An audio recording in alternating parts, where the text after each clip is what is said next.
All right, all right, all right, all right, all right. We're going to do this pretty quick here. We're going to do this as quick as humanly possible.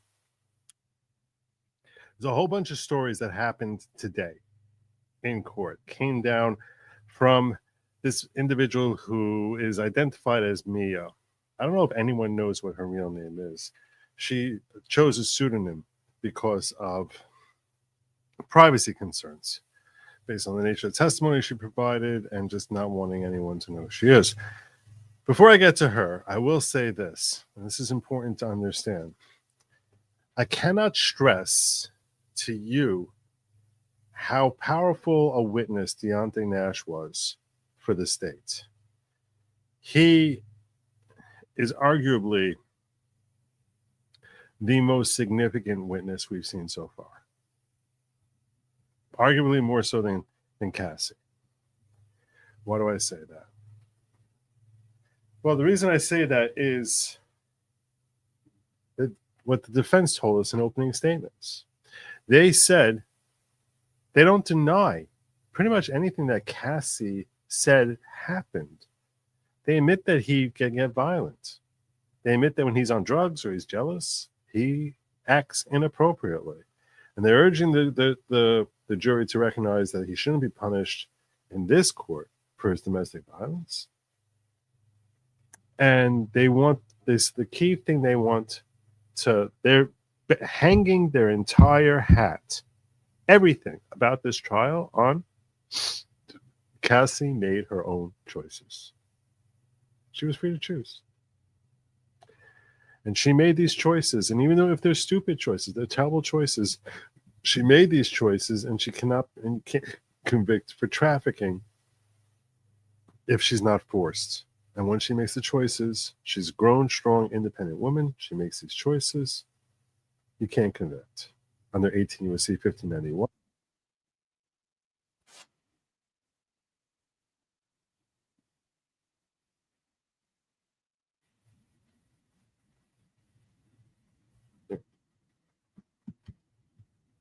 It's not that bad.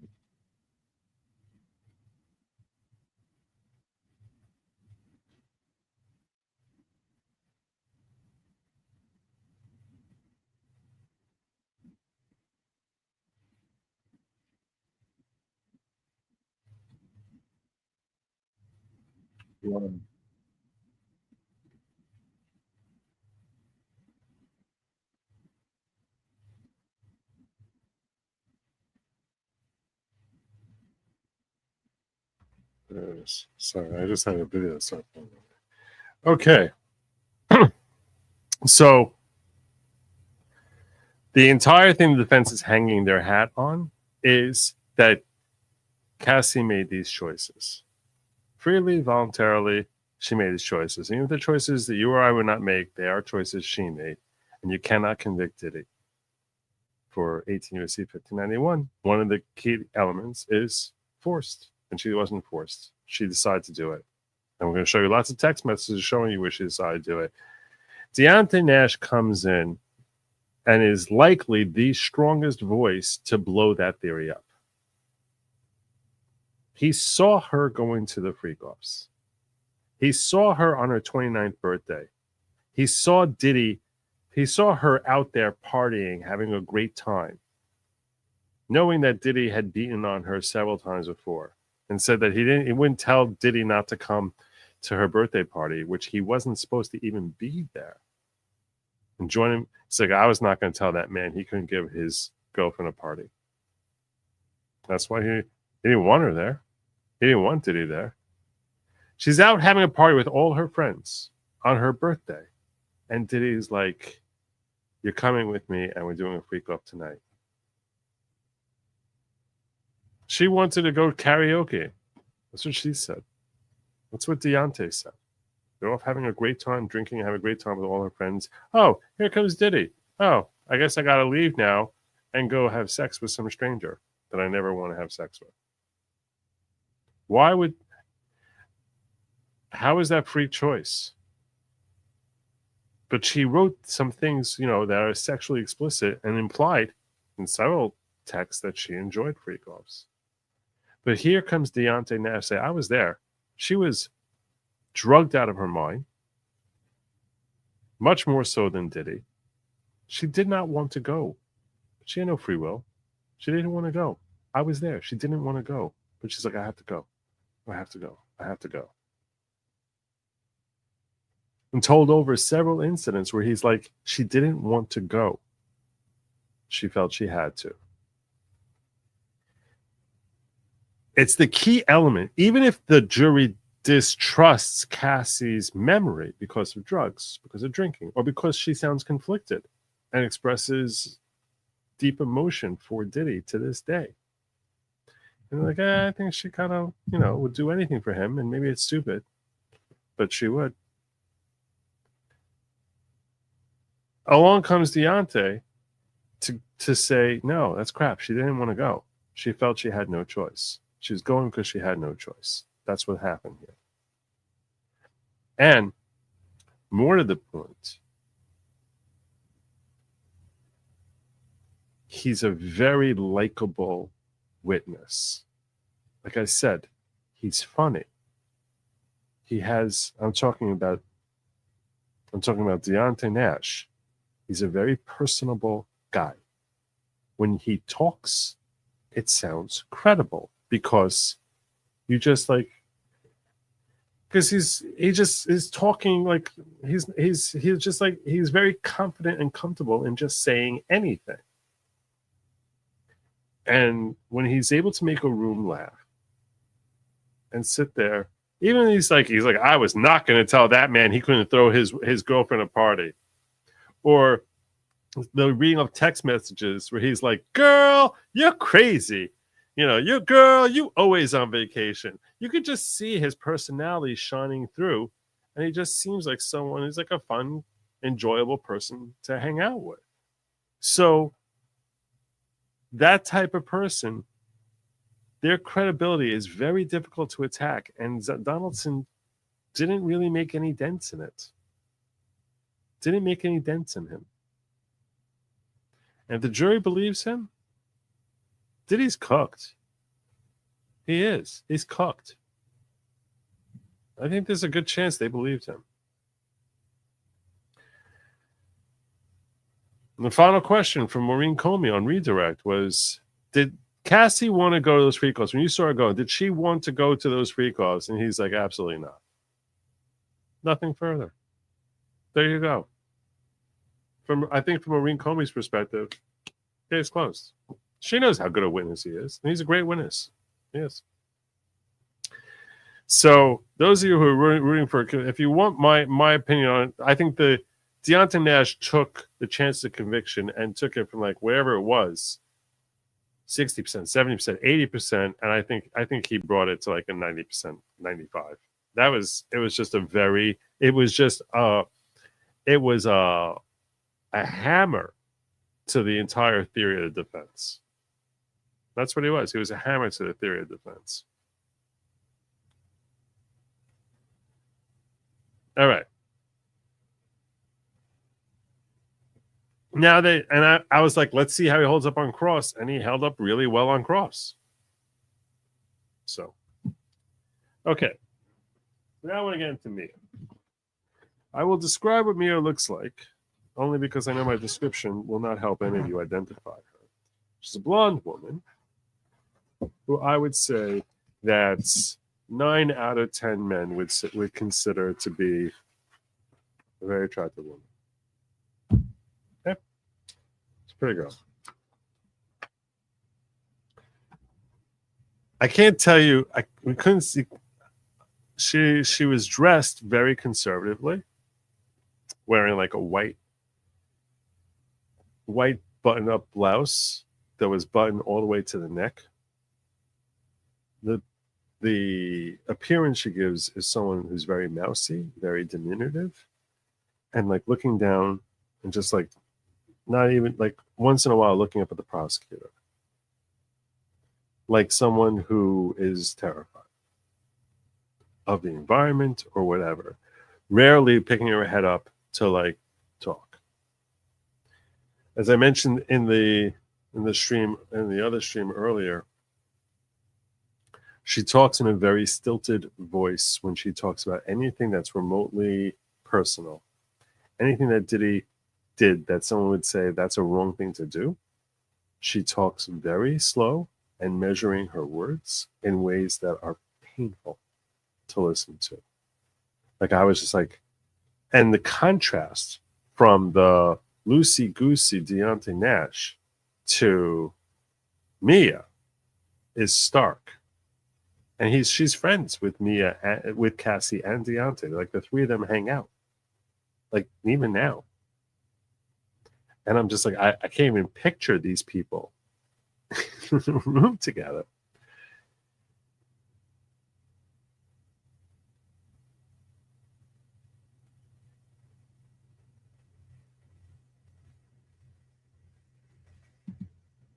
Please thank J.H. Schwalbach for the two $25 rumble rants that came at the end of the last stream. They're very funny and on topic. I am so sorry. Did I oh my God. Did I really miss that? I feel like a jerk. And on topic, he also wants to promote some channel called Jim Tells You. Well, thank you. I don't know if he's watching this stream. Are you here, J.H. Schwalbach? Let me see. Are you here? He is.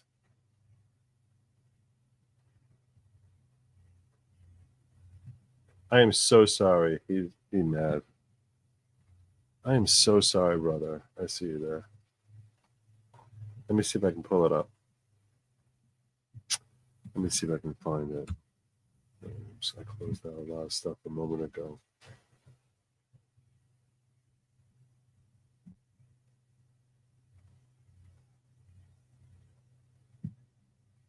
I closed out all those streams because I was having, because when I got that pop-up.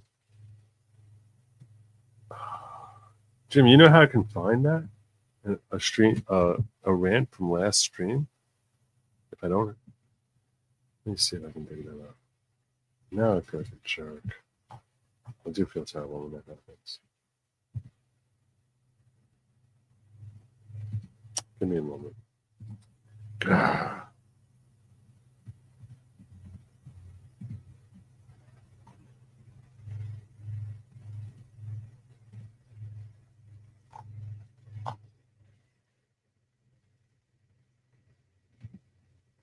All right, I gotta move. I'm sorry. I'm really sorry. I'm truly. Look a jerk. You forgive me, Jim? Jay, you forgive me? I'm really sorry. Damn it. Jim, do you know how to find it?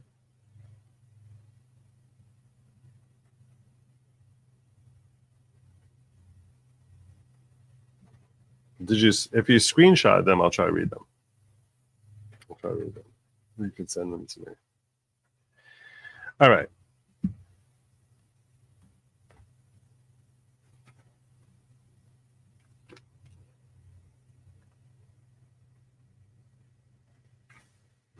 Joke's not funny now.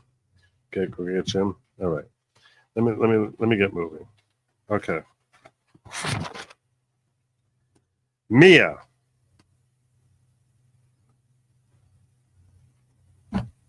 Let's talk about Mia. So she appears very diminutive. She appears and she talks in a very stilted tone. And it's like she has no idea what word she wants to say 3 words from now. And she needs to have a whole thought process about it. And it's very difficult to listen to that question by question. I mean, just question by question. She asks a question, and answer takes like 90 seconds. A question like, what year did you start working? What year was the first time that he was abusive to you? It was probably around 2008. It could have been 2009. I want to say it was 2008, but perhaps it was 2009. So I would say somewhere around 2008 or, and I'm sitting there going, 2009, 2009. That's what I'm thinking in my brain. God. Answer the question. She seemed like she'd been traumatized. All right. So anyway, she is the right thing? Yeah, start later. Start later.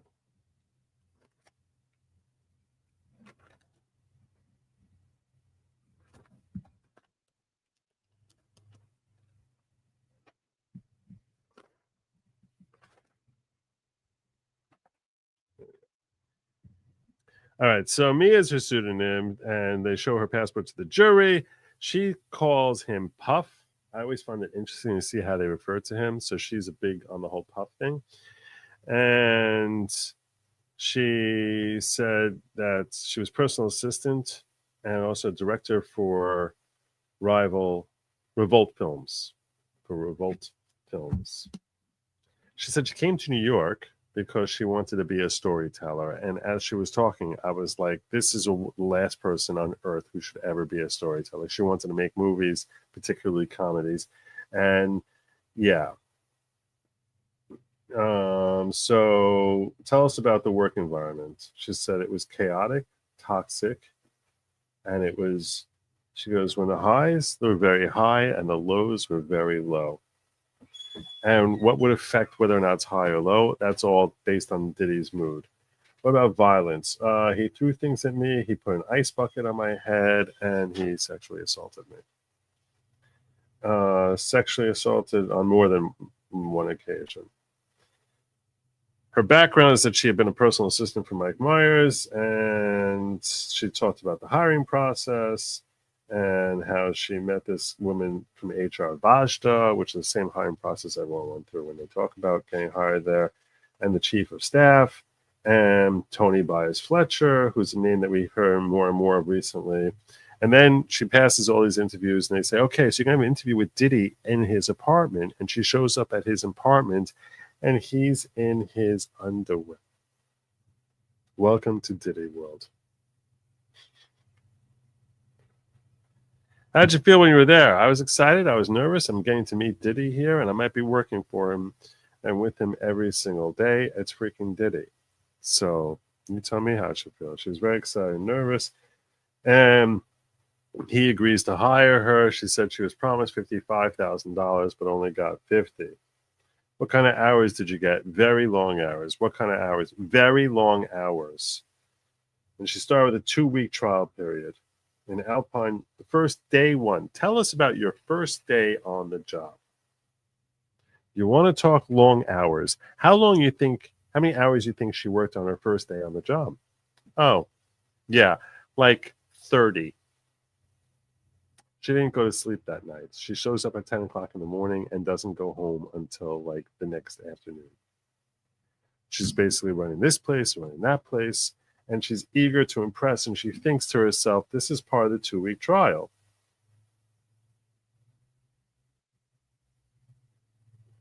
Vajda called, said that Diddy wants her at the studio. She was leaving at 10 p.m. She thought her day is over.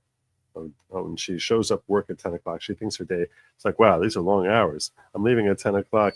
She's leaving. She's like, Diddy wants you at the studio. Oh, okay, so I'm going to the studio now. So then she spends several hours in the studio, and she's there till 1 p.m. the next day. And then she has to go to the defendant's apartment at 1 p.m. the next day.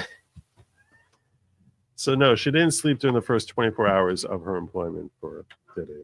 And she assumed that this was just, okay, this is trial period, so they're running me ragged, putting me through the ringer, see if I'm willing to cut it here, and I'm going to show them that I'm here for the, I can do all this. She was required to work without sleep all the time. What's the longest period he made you work without sleep? What's the longest? What do you think it is? What do you think is the longest period she had to work without sleep? Sean, any guesses? Longest period he would make his employee work without sleep? 5 days. So on day 5, She was having a physical breakdown, hallucinations, her vision was blurry, and she suddenly started crying and didn't know why and could not stop crying. And Diddy said, I think you should go to sleep. 5 days.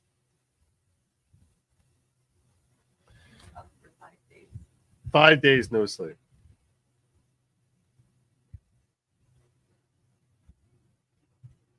Yeah.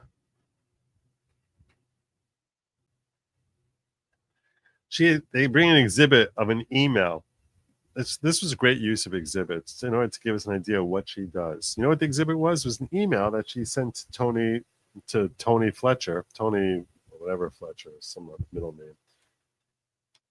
What's that woman's name? I always forget. Tony Bias. I should remember. Tony Bias Fletcher. The email was Tony said, tell us, Diddy says you don't do anything. So can you give me a list of what your duties are? And she responded with a list of what her duties were. This is what her duties included. I could not take it down. It was this long.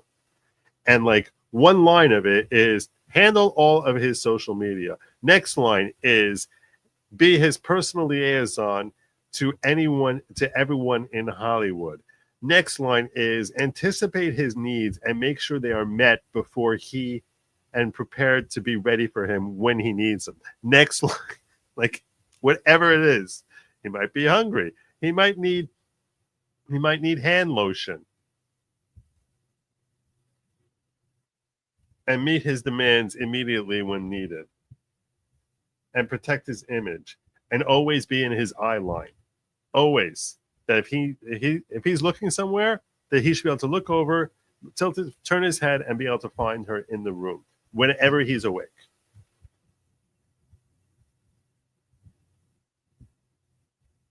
And she's supposed to anticipate his needs and moods. Can you give us an example of the type of stuff that you might do from one?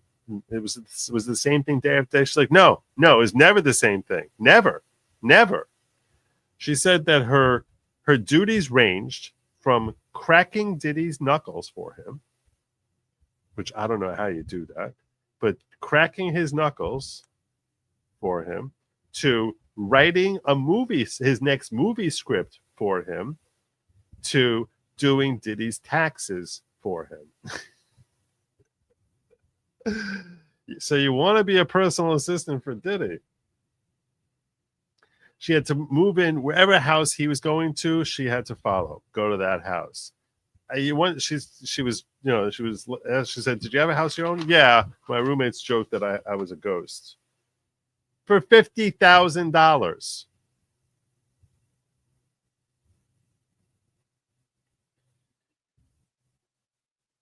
Yeah. $50,000. This is what she got paid. Like this billionaire is giving this woman who's a personal slave $50,000.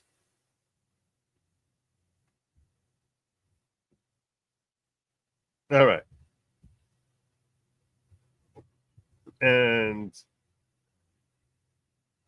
what happened if you weren't there when he wanted you? I got in big trouble. That ever happened? Oh, yeah, I learned this early on. 2009 is when she started working. And she said, I thought I was off the clock and that he was asleep. So he went to bed. I thought I was off the clock. So I went to see friends. It was something like 3:00 in the morning, but I was in town and I hadn't seen them in a while. So I asked them if they wanted to get together. So I went over and met with some friends and I got in big trouble. He ended up sending security to find me. Where are you?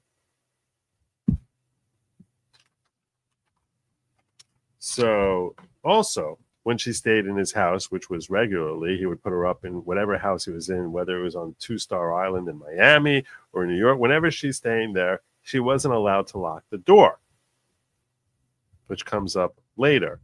That Diddy said, that Puff said, this is my house. You're not allowed to lock doors in my house and keep me out of a room in my house. So you have to stay in my house and you're not allowed to lock doors in my house. Well, other people who work for them and slept in the house, did they have the same rules? No. Security were allowed to lock their doors. They had locks on their doors. Like she saw locks on there. Like one of them had a keypad thing on his door in Diddy's house. But that's the rules for Mia. Other PAs, she said he really needed 4 or 5 personal assistants to handle his needs.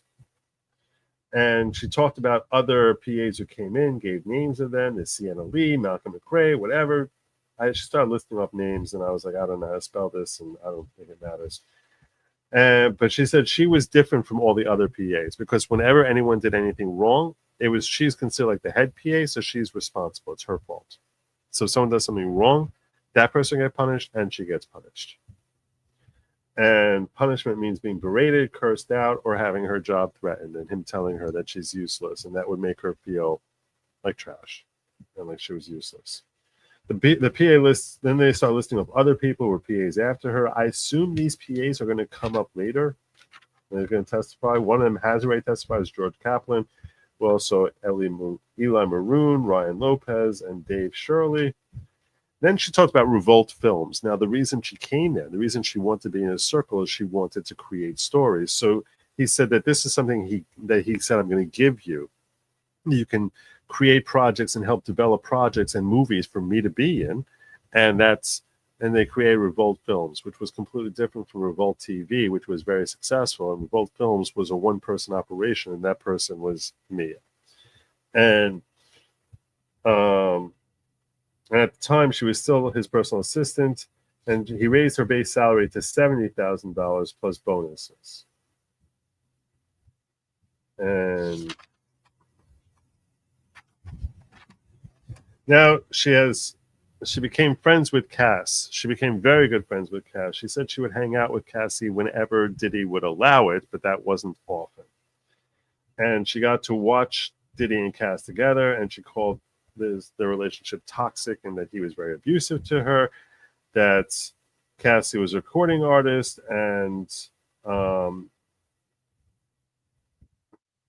Diddy was in charge of her movie career, and final decisions would always be released. Puffy would have all final decisions on what music we released, visual aspects, her appearance, shows, events. These are all things we've heard from everyone else. Then we began to exhibit an email from Cassie to Diddy when she said, "You're not supporting me and I'm quitting." That was on April 21st, 2012. Diddy responded with like, "Oh, so you're going over to this other competitor? Oh, okay. Well, good luck with that because your life's going to suck and you have no talent and you're complete garbage." And because that's how Diddy responded to people who did things that displeased him. Anyway, she continues to describe how anyone who ever did anything remotely offensive to Diddy, or folks who didn't do things, but he found offense and got upset, how he would just berate them and make them feel like they were trash and that he's going to fire them.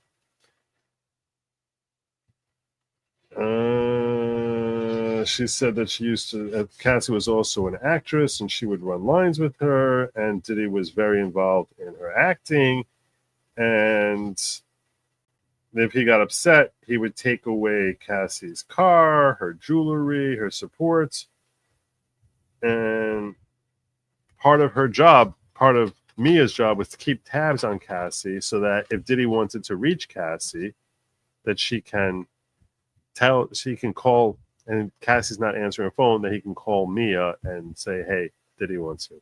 Diddy wants you." What if you did something without permission? Oh, yeah, we would be in terrible trouble and we'd be punished. It would be, and this is where she starts talking and she's stumbling. I even made a note here. What happened? We did some. This is when I was like starting to get sick of it. Stumbling, searching for words. This is when asked, "What happened if you did something? What if you didn't get Diddy's permission to go somewhere?" So we would be in trouble and punishment, and she's like, "It would be terrible." That's not even telling us what it is. Tell us how. So if he couldn't get her on the phone, so there'd be multiple calls, and he'd send people, and there'd be a lot of aftermath of Cassie being injured.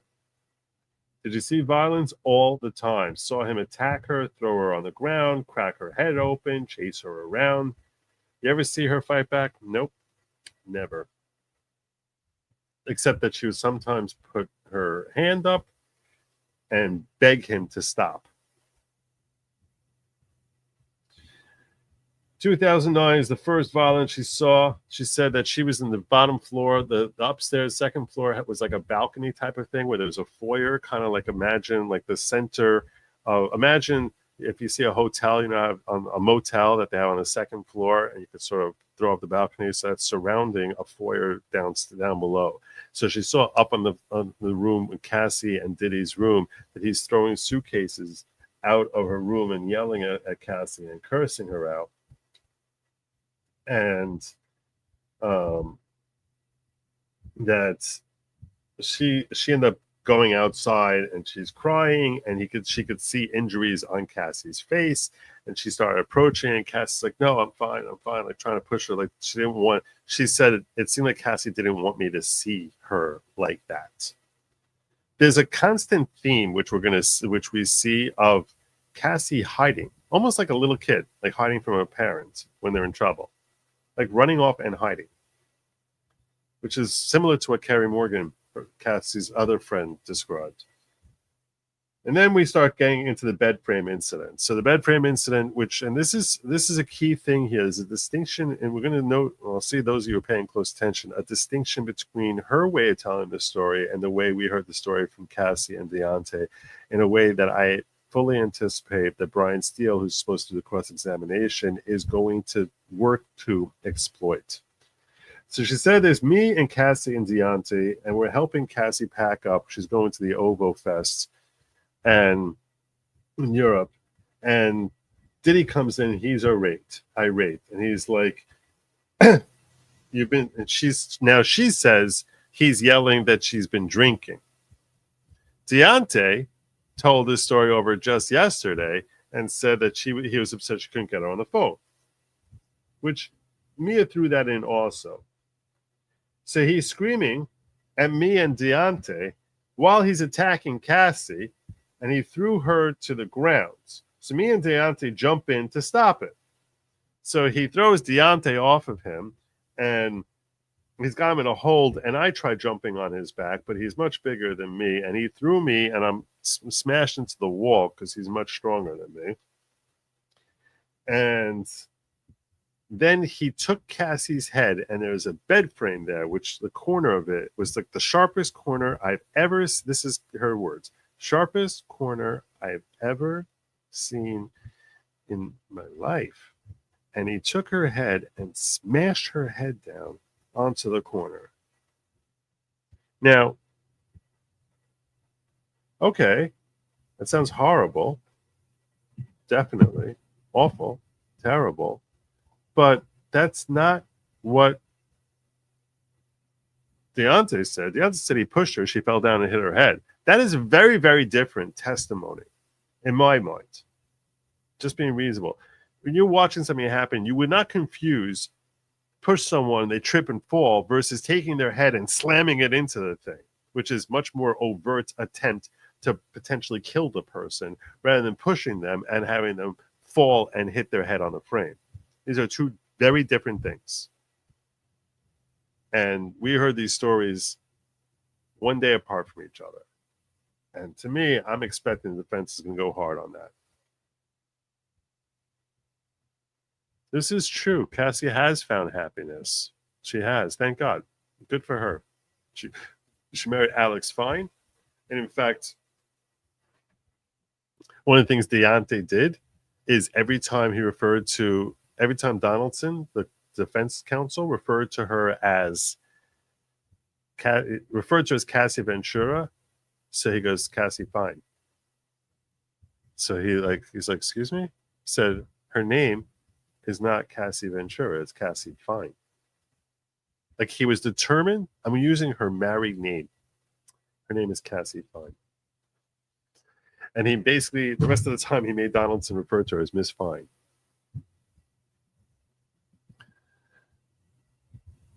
So,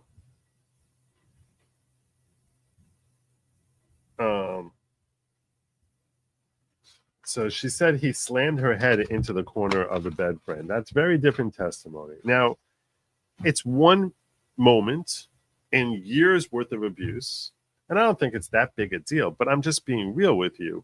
That is something I expect the defense to make a big deal about.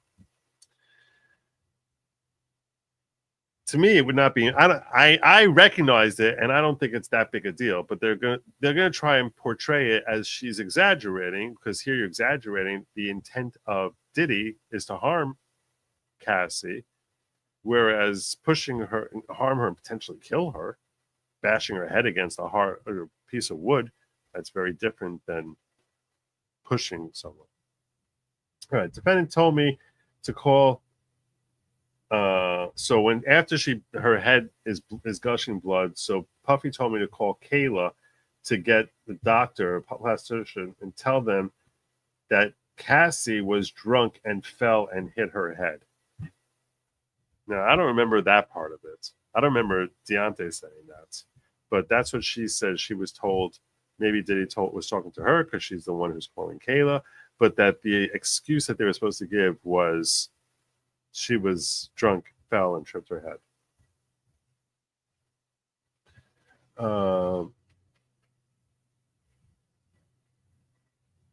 She talked about other times that she saw both of Cassie having two black eyes. Oh, and excuse me, I strike what I just said. She described this, but this is another thing which I think they're probably going to hit on. She said that when she looked at, she was asked, what did he look like that day? She said his eyes were black, like two black eyes. Like he couldn't even see, like darkness of black eyes that he had. And that language is such an unusual language.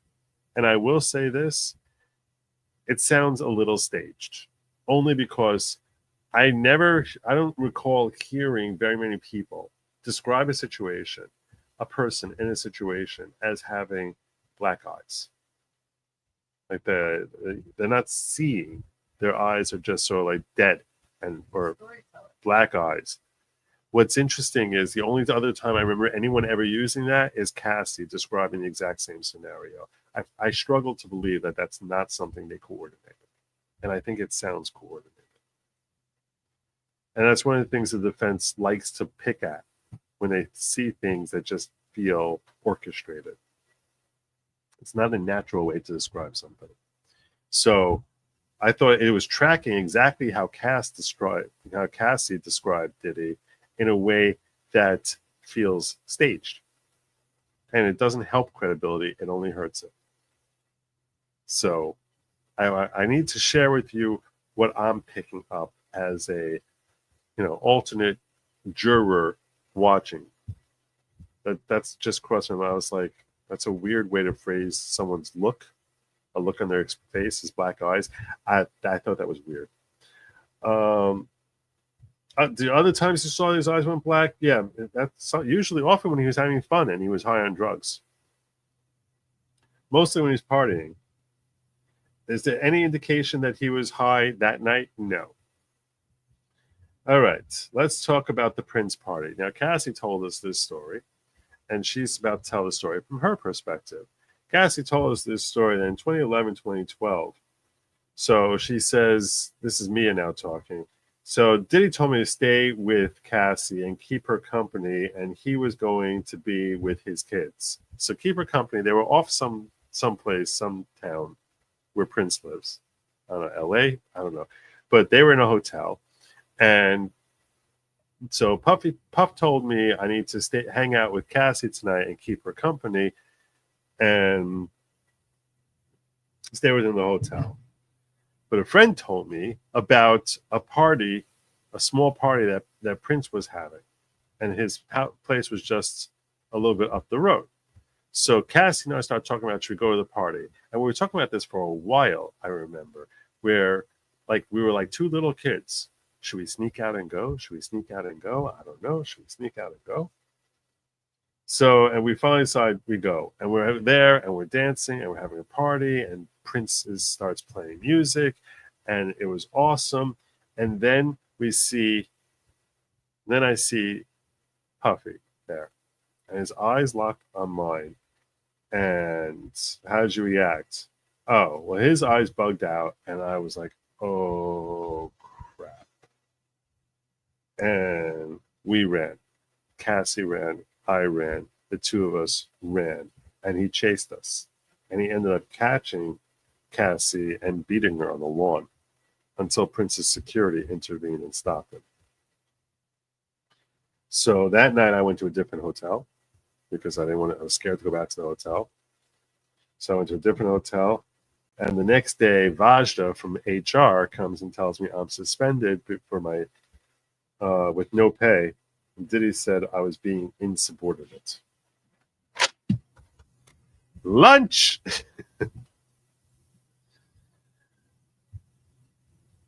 Diddy said I was being insubordinate. There you go. How dare you be insubordinate? All right. December 22nd, 2011. That's the day he finds out about Kid Cudi. That's what we start with after lunch. When I came in that day, the mood was very different. So she comes in after Diddy has already learned about Kid Cudi and has tried tracking down Kid Cudi. And I was told, and Puffy told me that Cassie had been talking to Kid Cudi, and he honestly looked heartbroken.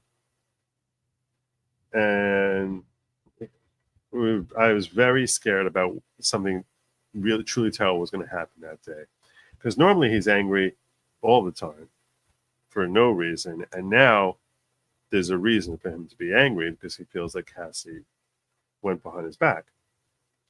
So I felt like I was bracing for something really bad to happen, and I was leaving for New York, and so I reached out to Sienna, who was another personal assistant there, and to D-Rock, the security guard, and I was talking with them in text, and I was worried about what was going to happen. And I was worried for Cassie. I was worried for Puffy. I was worried that this was just going to be a situation which was going to be truly terrible. And I felt, and I felt just like at this point, I felt responsible for the house, for the well-being of the house. And I felt as if there was something terrible that was going to happen in the house. This helps you understand the mindset that she feels responsible to take care of Puppy. Like they were family. Like it's my job to take care of Puppy. Which helps you better understand how she's not going to say no to him. But she feels I'm supposed to protect him. And I think you can best understand and I thought about this on the way home, the mindset of a personal assistant to Diddy puts up with working for 5 days straight for $50,000. Like, who does that? What kind of mentality must someone like that have? And it's that they basically look at it as if this is my life. This is what I am dedicating my life to. And they're hoping that it's going to be some more good days. But if there's going to be some terrible days, I'm not going to let that change everything about my life. You need a certain level of dedication because Diddy can get lots of girls and he can get lots of personal assistants. He can get whoever he wants. So you feel chosen and special.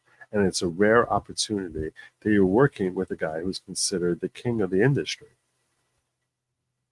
This is not a job like, a 9-to-5 type of thing. No, I need to show him that I'm willing to be dedicated. I need to show him that I'll go the extra mile, that I'll go places and do things that no one else will. That's why I'm here.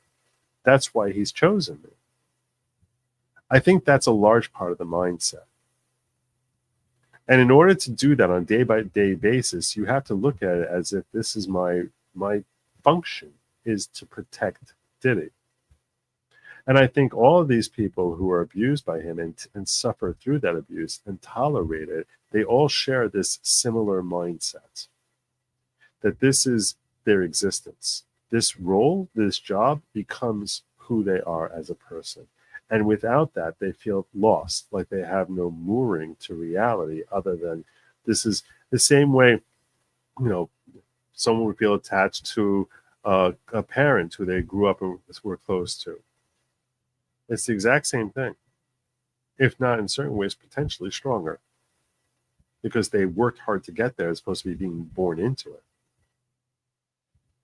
So all my efforts to work and busting my tail to get this job and then to show the world that I can do this, handle this tough job, that it's like I've proven myself, and I don't want to ever give that up.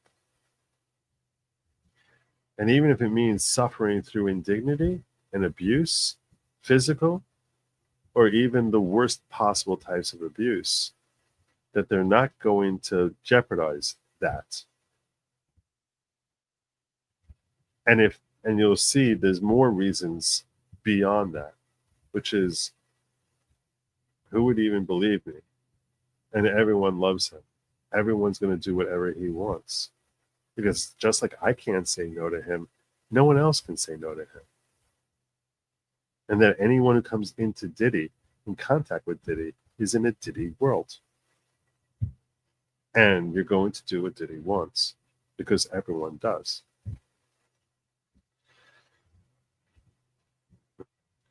So,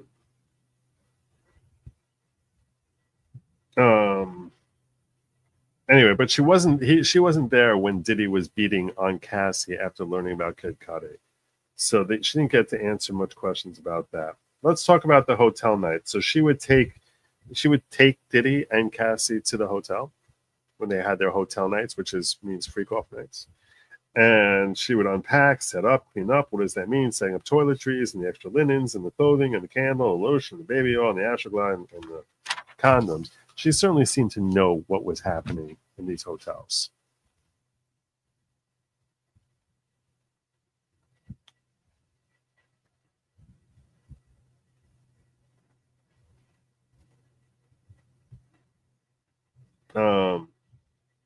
And while these hotel nights were happening, she was on call, which means if she had to bring things that might have been forgotten, or bring food, or bring cash. How much cash would you bring? Oh, big wads, thousands of dollars at a time. She saw, but it took her like 5 minutes to say that. What I just gave you, and what would she bring? She bring forgotten items, food, cash, thousands of dollars. It took her like 90 seconds to say that. And I'm just feeling.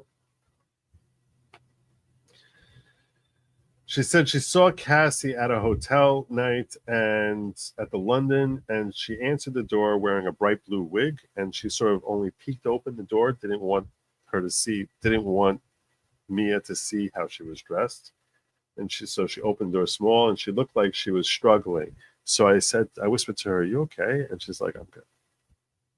And then she closed the door.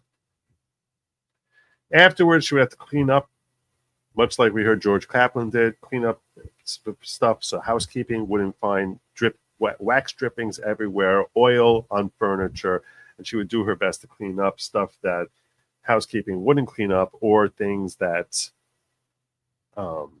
would potentially end up on TMZ, is what she said. She said it was a nightmare. She said when you looked in those rooms afterwards, it was a nightmare. She's like, there was candle wax, there's wet towels, there's blood, oil, furniture. And she's like, did you ever ask him about the blood?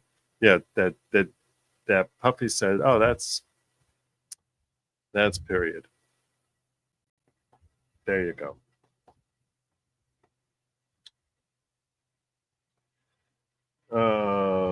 Let's talk about drugs. Let's talk about drugs, baby.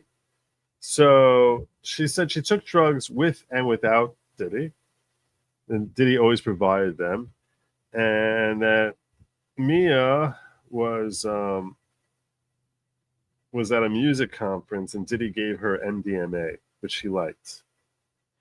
And she said now, after she took it, Diddy's like, now you're part of the Breakfast Club. Like, she was too straight-laced, so he gave her this and said, now you're part of the Breakfast Club. And she said, she's like, and Diddy would say, my MDMA is the best. All of my stuff is pure. And she said that she felt safe taking it with him. And she believed, and she's like, I believed everything Puffy ever told me. I always believed whatever he told me. And how'd you react to it? Well, I was smiling and I hugged everyone. What about ketamine? So she took ketamine at Burning Man, and she tells this story. Here's an interesting story. So Puffy had a trailer at Burning Man, like a bus that he had rented out. And he drew down the shades. He had a whole bunch of people on the bus. And he comes out with 3 plates. And it was like a game they were playing. Each plate had powder on it. One was ecstasy. Sorry, one had Molly, one had Coke, one had ketamine. And you had to sniff from one of the plates and guess which drug you just took. You had to snort one of the plates and then guess which drug you had just taken. That was the game he was playing on his bus. Like I said, some wild stories here. So she said it came to me and I didn't want to snort. I didn't want to try any of these because I'd never done any of these drugs. And I said no. So Puff started making jokes about me not making fun of me that I didn't want to take it. And the jokes started getting more and more serious. And then he was saying I was ruining the vibe. So I faked taking it, and he saw through it, and so he parsed out a dose, and he's like, take the drugs. So that's how she ended up taking ketamine. And she was very afraid of taking ketamine because she had saw a friend who had gone through a K-hole. I don't know what that is, but he looked like the Exorcist when he was trying to get off the ketamine. So she like snorted it and then ran to the bathroom and tried to get it out of it, as much of it as possible out of her system. Did you want to take ketamine? No. Why'd you take it? I didn't feel I had a choice. So the objective here is to show how when you're in Diddy's world, you're subject to what Diddy wants. Okay, don't take it. You're fired. Don't take it. You have no life. And I'm not just fired. I'm going to blacklist you and make sure you don't have a job and you're out of this industry. And all the stuff you work for is over. That's not a free choice. That's not a choice. Like, do what I want, or everything you know about your existence is done, and you're going to have to start over a brand new life for yourself. That's not a free choice. And that's really ultimately what the point to her testimony was, I think. Because a lot of her testimony, I was like, I don't know why we're hearing this. I don't know why we're hearing this. What does this have to do with trafficking? Hearing stories, I mean, they're fun stories. They're interesting stories. What is her being forced to take ketamine? What does that have to do with anything? And the point is, I guess, let us know that it's not simply Cassie being a dutiful girlfriend and wanting to keep her man. But if you're in his world, you have to do what he wants. He doesn't give you a choice. You ever see him take drugs while working? Oh yeah, I saw him going to board meetings, and so he would work while he was high. It's just like he was always working.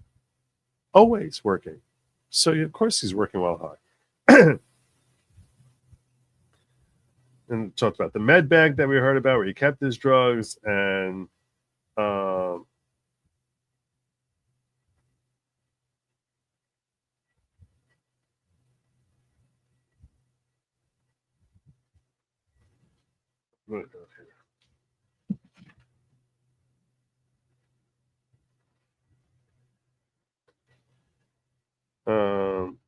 on a high level, this is a question that Meisner, the assistant U.S. attorney, who's woman who was doing the direct, how did he treat you? Oh, sometimes he treated me as his best friend. Sometimes he treated me as his working partner. And sometimes he treated me like a worthless piece of crap. So tell us about that last part. Well, he'd humiliate me. He'd rant about how incompetent or stupid I was. He would throw things at me. What type of things did he throw at you? He threw a bowl of spaghetti at me. He threw a phone at me. And he threw a computer at me. All right, tell us about this. Tell us the spaghetti story. It's a good story. Want to hear the bowl of spaghetti story? Here's the spaghetti story. I haven't told this to anyone yet. I didn't tell this in any of my videos. Here's your spaghetti story. He told me to go to IHOP to get food for him. Now, at the time, she said that this is Mia talking now. She's like, so I had to change my tampon. Like it was really a desperate need for that. So I went to my room and like I had been standing with him the entire time. He told me to go to IHOP. So I left the room and I went to my room. I left his room and I went to my room. And he saw that I didn't leave and get in the car, but I stopped in my room. I literally, she's like, I had blood dripping down my leg. That's how badly I needed to. And he's like, he started yelling at me and cursing at me, saying, if I tell you to go to IHOP, it doesn't mean you go whenever you damn well please. It means you go. And she said, I told him that like I needed to. I told him I got blood dripping down my leg. And he's holding a so he threw his bowl of spaghetti at me and started chasing me. So I ran and I hid in a bush and I escaped to a hotel. And what was the repercussion of that? Oh, Vajda called me from HR and told me that I was suspended without pay. That's what happened. I mean, this sounds crazy. I mean, what? What? What? It's insanity. This is insane. Like, how does someone live through that and not think that they're in an insane environment?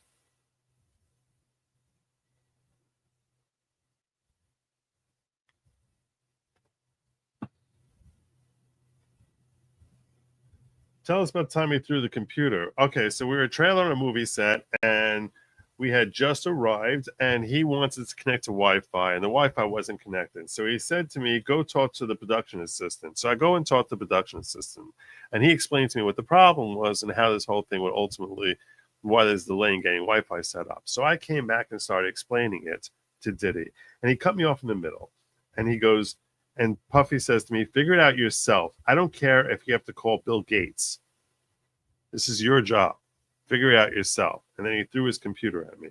How hard? Very hard. But it just missed my head. And I thought he was trying to hit me in the head. And so she ran and hid. And how did she feel? She said, I felt terrified and confused. And I'm thinking, what did I do wrong? I got him so upset. Listen to how cowed she sounds. What did I do wrong? I got him so upset. This is her reaction to him throwing a computer at her. Then there was an incident at Turcos and Kinko's, which I don't know what that place is, but I think it's a spa and resort, and some of you might have heard of it. She said she's sleeping in a hammock, and she wakes up in shock. Why? Because he dumped a huge bucket of ice water on her, onto her head. And he's screaming at me, and he snatched my phone. And when he snatched my phone, I panicked, and I didn't want him going through my phone. Why didn't you want him going through your phone? Well, we talked about him. I would talk to the staff, and they would ask me what kind of mood he's in, because we all knew that his mood would determine whether or not it was going to be a good day or a terrible day. So I sometimes would say he's being a jerk today, or he's being an a-hole.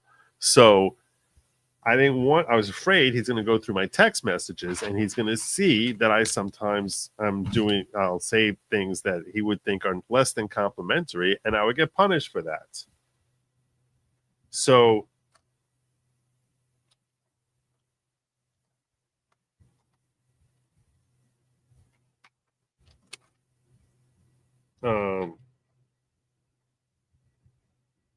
so he's thinking, so when he saw that I was trying to get my phone back, he picked me up and he threw me in the pool.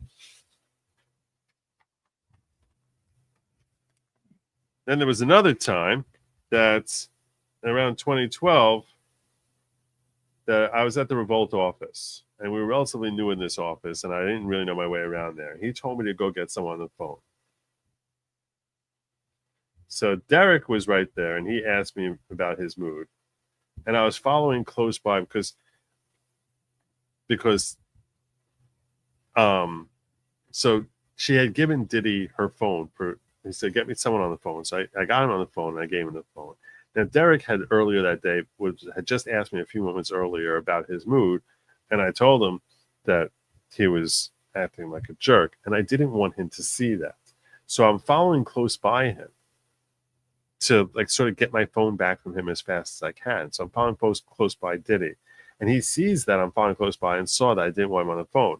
So he runs off with my phone, and he ran into a bathroom, and I wanted my phone back. So I'm chasing after him. So he slams the bathroom door on my arm, and at first I thought he did it by accident, but then he just kept slamming it over and over again into my arm, where I thought it was broke. I thought he might have broken my arm,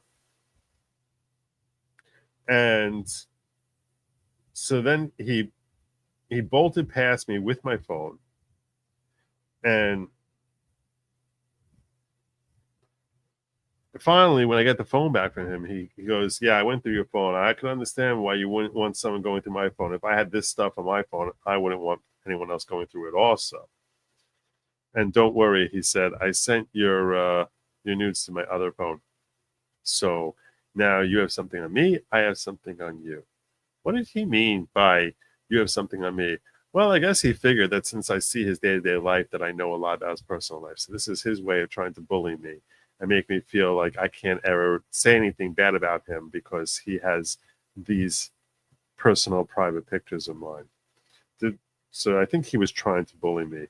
Did you feel bullied? Well, not really, because I knew I didn't have any of those kind of pictures on my phone. So I knew he was lying.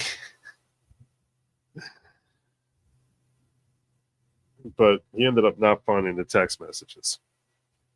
So he said, but then she had to send an email because everyone still had her phone, and so he couldn't respond, and then she was barefoot, and I don't know, whatever.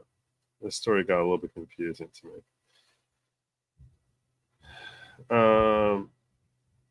And let's get into the essay. Okay, so I'll break it down for you this. When she's giving this part, her breathing becomes very labored, and this is natural. This is a very private and embarrassing thing that I don't know if she's told anyone about. Before she went to the government and told them about it. They clearly knew about it beforehand. But she basically, did you suffer through, did he ever essay you? Yes, it was sporadic, and yes, it was during her employment. Cassie was never there. I never told Cassie about it.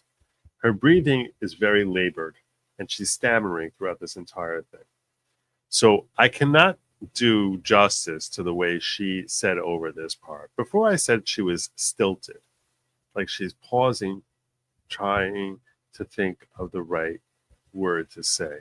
Now you can hear her like breathing, like like when someone looks like they're on the verge of crying, they're like, they're like 5 seconds from crying. That's what she sounded like the entire time, without actually sounding like she was crying. Like she's on the verge of crying. Like someone's like, it was awful, but without ever getting to that denouement of the awful for like the entire time she's talking about these assaults. She told us 3 stories. First one happens in the Plaza Hotel, and she said that there was a party for Diddy's 40th birthday, and lots of guests, staff, everyone, celebrities there. He says, "I want to talk to you in the kitchen."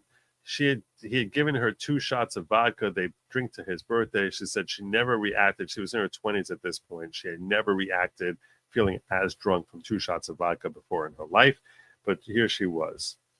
And he started saying how we're going to be doing a lot of work. We're going to be working to get very close together. And he leans in and puts his arm up next to her head, leans in to start giving her a kiss. And his face was getting closer, and he ends up kissing her and puts his hand under her dress. Could you say no? No, absolutely not. Why not? Well, at first I was shocked and I froze and I couldn't process what happened. And then the next thing I know, I come to in a chair in the other room. Everyone's gone. That's the next thing I remember.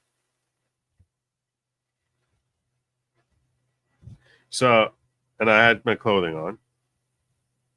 So I was like, I don't know what happened back there in the kitchen. And I was like, maybe and I'm thinking to myself, maybe he was drunk and this is a one-time thing. And nothing like this had ever happened to him before. I certainly wasn't going to talk to him about it. I wasn't going to talk to anyone about it. So I decided I would just write it off and pretend it never happened. And there was just a huge accident on his part, and let's move on from this. But I was still relatively new. And months later, we were in New York, and I had to we were by his apartment. I had to bring bags upstairs. And one of his security guards, Uncle Paulie, when he sees me going upstairs with a bag, he goes like, as if to say, like, I've seen this before, where a girl is going up to his room with bags, implying that something was going to happen. And maybe that was in my head. I don't know. But he asked me to go look at something on his computer. So I get up to his room and he says, help me pull something up for me on my lap, on my computer. And then he starts like leaning in very close to me. So I pull it up on his computer and he sits down next to me and he's leaning in very close, like really, really close proximity in a way that made me feel really uncomfortable. So, like something inside me felt uncomfortable. And I said, I have to go to the bathroom so bad. So I got up and he said, okay, see you tomorrow. And that's when I was like, okay, maybe it was just all in my head. It was like not anything. And that's what I thought at that point. A short while later, so we were back in LA. I was in the defendant's house in his Beverly Grove house. And I woke up in the middle of the night with someone's weight on top of me, and it was Puffy. And I remember him going, shh, be quiet. And this is where she's losing it at this point. And she was like, he had one hand, she could barely speak. And she's like, one hand, he was getting his pants off. And then she struggled, and it took her a good 2 minutes to get up like the next sentence of, he put himself inside me. She can't even use the word for a sexual organ when she's describing it. Like a little kid. And I'm not saying this in any sort of derisive way at all. What I'm saying is, it seemed like she was being sincere to me. Like she couldn't even say the word. She couldn't say the word. Like the prosecutor has to say the word, and she needs an opening from the witness, because you can't lead the witness. So if the witness says something that gives her an opening, so when she said put himself inside me, so the attorney says his penis, and she said yes. How'd you react? I froze. How did it feel? I was terrified and confused and scared. Did you want to have sex with him? No. How long was it? It was clean and quick, but it felt like forever.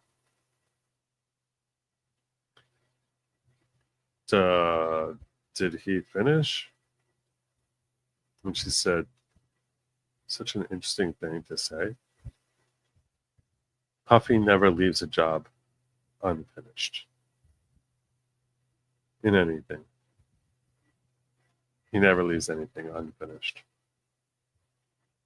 Which is consistent with what everyone says. It's consistent with what the public sees, that he's not finishing. He's not finished until he's finished.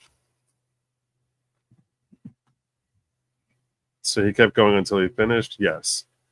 Then there was another incident. Next incident was in a closet. So she was looking through a closet, and he stepped out of a closet. She was crouched in a closet, and I don't know.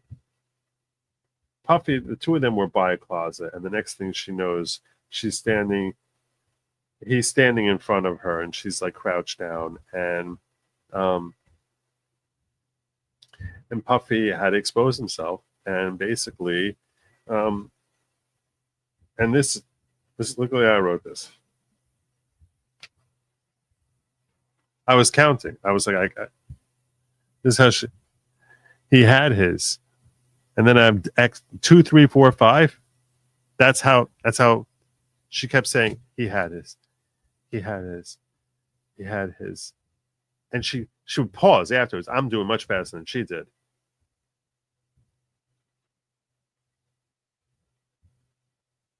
And then he grabbed my head and put it in there. She couldn't even use the word for her own mouth. That's not even an ugly word. But she couldn't, when describing it, reference her own mouth.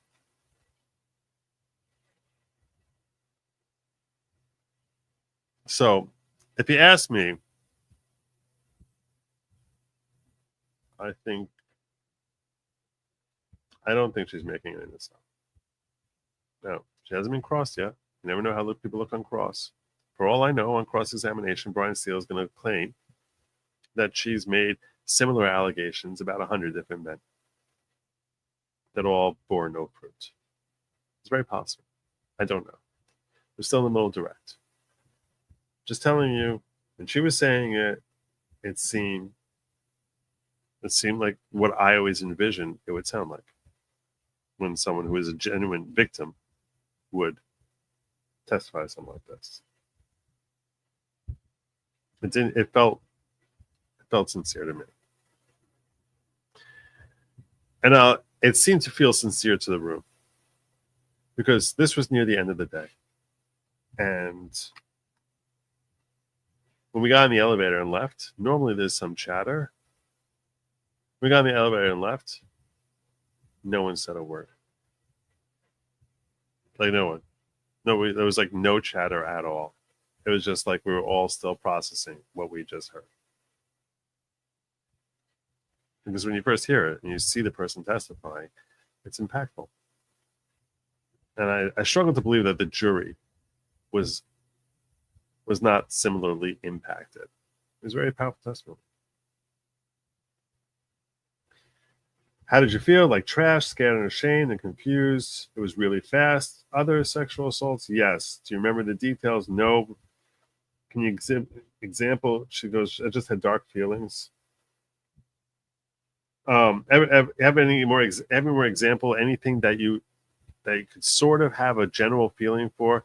She said one time we were flying on his jets, and in the back of his jet is where he slept. And I had to go to the back to use the bathroom. And when I came out of the bathroom, he was standing in the doorway, and I remember him pushing him, hit me back inside the bathroom, and I don't remember anything else that happened after that.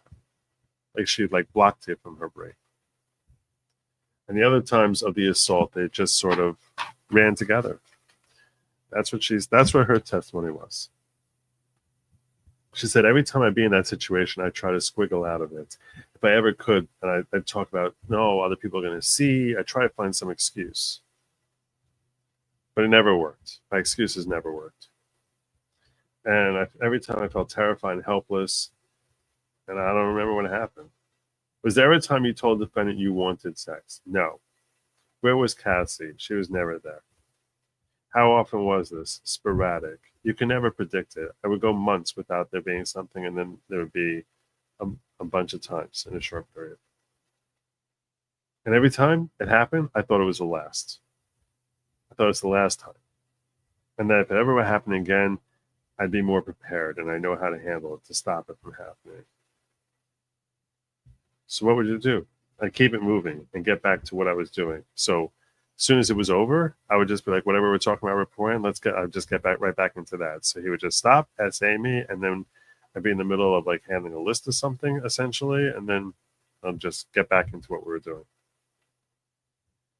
Was there ever an indication he was doing because he was on drugs? No.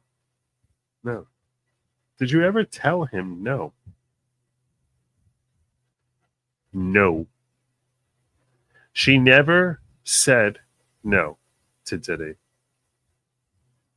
I try to squiggle out. Why wouldn't you say no to him? And she said, I couldn't say no to him asking for a sandwich. You think I could say no to this? She's like, I couldn't say no to give me a sandwich. I can never say no to this.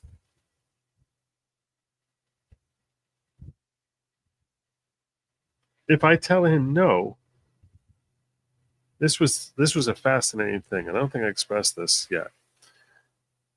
Even in my videos. If I tell him no, then he knows I'm a threat. Once I tell him no, he knows I'm a threat. And then he would target me, and he would say I was lying. And I knew his power. And he would ruin my life. And I'd never work again. So even by saying no, it's that he knows that if you're saying no, that means you're objecting and that you might be someone who's a problem. You're a threat now to his reputation, his empire, everything. So now he has to punish you and basically make an example out of you. He needs to get rid of you and discredit you. And I think that this is part, I was like, the entire time this testimony is coming up there, I'm like, why are we hearing this? It is so prejudicial and has nothing to do with 18 U.S.C. 1591 of sex trafficking, Cassie. There's no charge in this indictment which relates at all to the assault he does on Mia. So why are we possibly hearing about this? Yes, I agree, it's monstrous. And right now, sitting here at 2 a.m. Eastern Time on May 30th, 2025, you ask me, I personally believe her testimony. That could change tomorrow. I don't know. I'm simply saying I believe he's a monster. I think that I think he forced her against her will to have sex with him. I can't use the R word on YouTube. In every negative connotation you can draw from that, that's what I think about Diddy. And I still am left with the question, why did we hear this story? Because this is highly prejudicial. You're not supposed to be bringing evidence that makes the jury say, I hate this guy and I want to throw him in jail for things that have nothing to do with the crime. And I start to gather that I guess what we can say is that she wants everyone to understand the position that people who are in Diddyworld, their powerlessness. It's not unique to Cassie because she was her girlfriend, but this is a feeling that anyone in his presence, nobody said no to him. Did you worry physically? He said, yes, that I'd be attacked. That he would hurt you if you said no? Yes. He threatened me also that if I would tell Ed, that he would tell everyone, he would tell Cass. I felt trapped and terrified and so scared, like it was all my fault. This is how she thinks, which is, I think, a common. I'm sure many of you and many of the people who are more experienced in essay than I am would say that this is a very common thing. That she felt it was her fault that any of this happened. She said, I never told anybody, and I was going to die without telling anyone.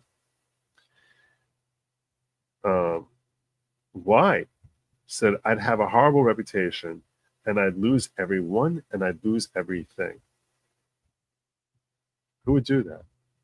Who would decide to lose everyone and everything? Why? Why would you do that? Who would make that happen? Puffy and the people around him make sure that happens. Did you tell HR? Tell Vaja from HR? No, HR was there to come and punish us. HR was never around. The only time we ever saw HR was when we were being told we're being put on suspension because we did something wrong. That's the only time we ever heard from HR. They're not someone you could talk to. But if I came out and told them, I would be punished. Plus, there was also a confidentiality agreement that he had made me sign. And I saw what happened to others who spoke out. Kayla Faulkner spoke out. What did she speak out? Well, she spoke out. And she went through this whole confusing situation. But she said that Kayla, two situations different. She said Kayla told the chief of staff that Puffy hit Cassie, and Kayla got fired. And then Puff told me that if she ever filed a lawsuit, I'd have to testify whatever he wanted me to say.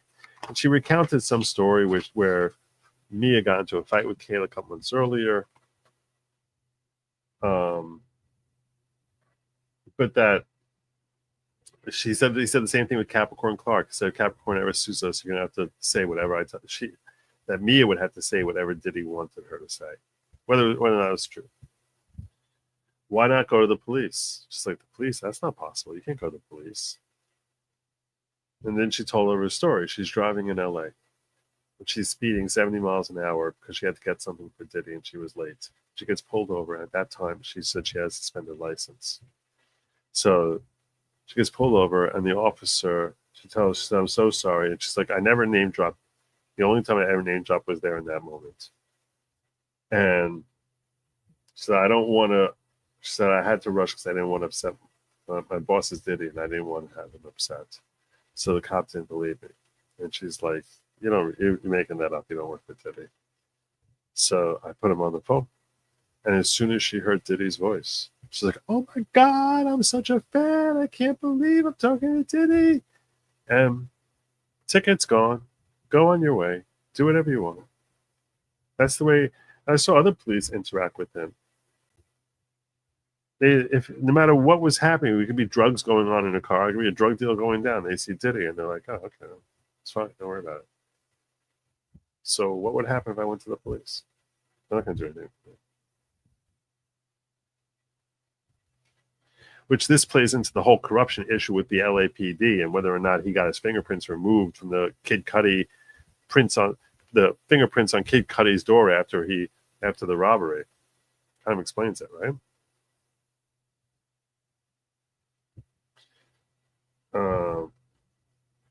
We still didn't even tell the government about it, even in our first meeting. That's right. No, I didn't. Not until you got a lawyer. Yeah. And after I spoke to a lawyer, and I realized that I had to tell the truth, the whole truth, and nothing but the truth. Which that sounded a little staged. Which it sounded. Because if I'm scared into silence, I'm allowing it to happen to others, and I don't want it to happen to others. That's where our day ended. So, tomorrow we're supposed to continue more direct. I expect the cross to go all day. I don't even know. They're hoping to get her out and have her done by tomorrow. I still don't think that testimony should come in. I think it's designed to show us the power of Diddy. That everyone bends to the will of Diddy. I'm pretty sure that's why we got this. But I think that this was I think it's more prejudicial than probative. I think that having someone come out and testify to this crime, because what happens is you're certainly not supposed to give something that shows when there's a robbery. You're not supposed to show a propensity for him that he has someone who's robbed in the past. You're not supposed to. Kelly, Superior Reporting, late night rated R. Yeah, it was really very R rated. Sorry about that. I am tired and I need to wake up in like, I don't know, 4 hours. So I will catch you soon. Thank you so much for joining me. Please drop a comment. It really helps. It really helps. You could share. Anyway, I will catch you all. I'll drop a video on this tomorrow by lunch, God willing. And till next time, and I plan on being here Saturday night. We'll see what happens then. I say to you all, I thank you for joining me. Have a good night, and as always, Godspeed.